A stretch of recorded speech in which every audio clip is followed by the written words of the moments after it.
teşnen kanır sana.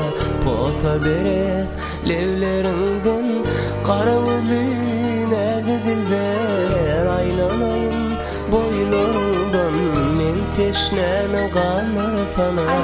Posa bere levlerinden aylanayın boynundan kayma kayahan ellerinden men teşnen kanır sana. Posa bere levlerinden aylanayın boylarından kayma kayan ellerinden men teşnen kanır sana. Posa bere levlerinden ya.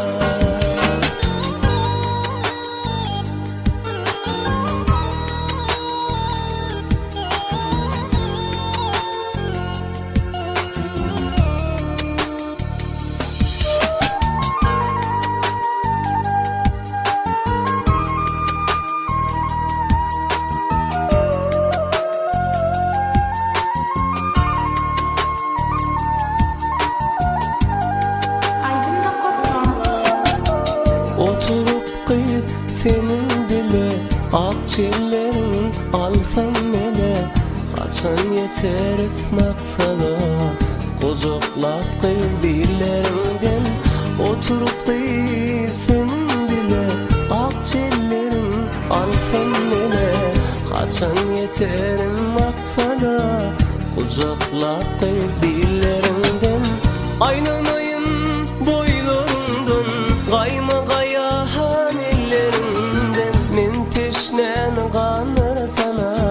Posa bere levlerinden aylanayın boylarından kayma kayahan ellerinden men teşnen kanır sana. Posa bere levlerinden ya.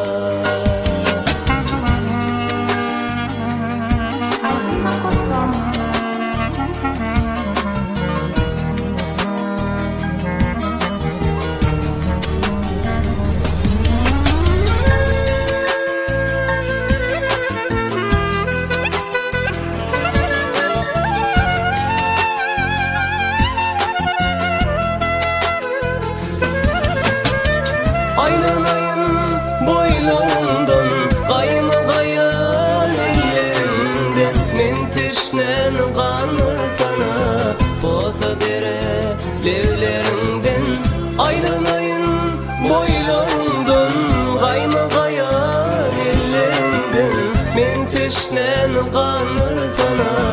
Posa bere levlerinden aylanayın boylarından kayma kayan ellerinden men teşnen kanır sana. Posa bere levlerinden